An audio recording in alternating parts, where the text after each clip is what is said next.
साथियों नमस्कार। आप सभी का स्वागत है हमारे YouTube चैनल मैथ्स क्लास में। कक्षा 10वीं के अध्याय 3 एक चर का द्विघात समीकरण से प्रश्नावली 2 के प्रश्न हम हल कर रहे हैं।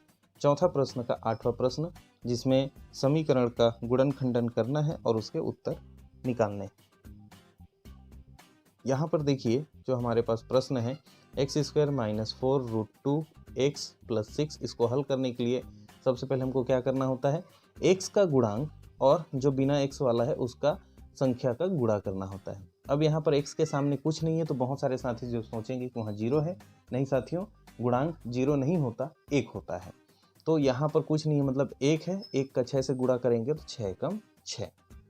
अब हमको क्या करना है, ये बीच वाली संख्या को इस तरीके से तोड़ना है कि उनका गुणा करने से क्या आना चाहिए, 6 आना चाहिए, और उनका जोड़ने या घटाने से कितना आना चाहिए, ऋण 4√2 ये आना चाहिए। तो इसको हम हल करते हैं। ये किस प्रकार से हल होगा,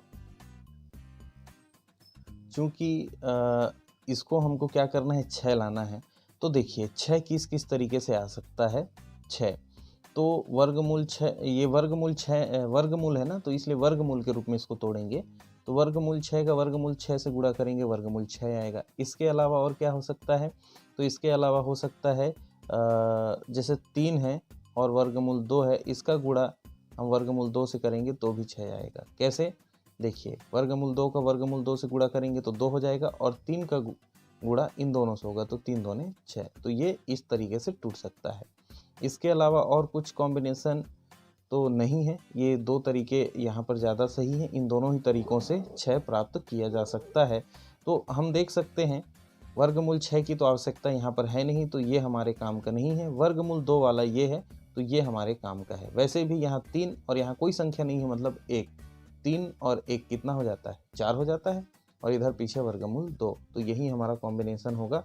इसको हम लेते हैं x² माइनस, यहाँ पर क्या आ जाएगा, 3√2x और -√2x, क्योंकि माइनस और माइनस है ये जुड़ जाएगा आपस में, 3 और 1 हो गया 4, वर्गमूल 2 और x, ठीक है, प्लस 6 = 0।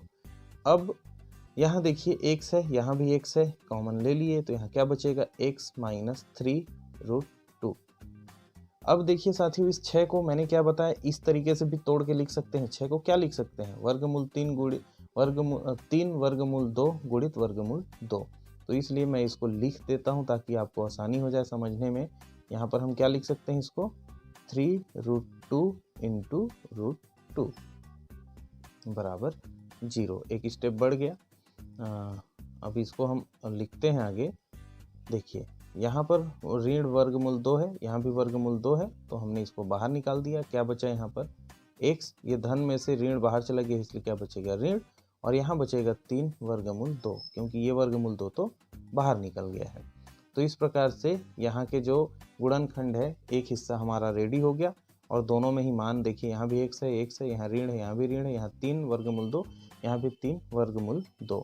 तो इसलिए अब हमारे पास क्या हो गया, ये x ऋण 3 वर्गमूल 2 मिल गया, और दूसरा क्या बचा, x ऋण वर्गमूल 2 बराबर 0। अब 2 हिस्से करके, एक हिस्सा यहाँ से, x ऋण 3 वर्गमूल 2 बराबर 0, या फिर कहें तो x बराबर 3 वर्गमूल 2।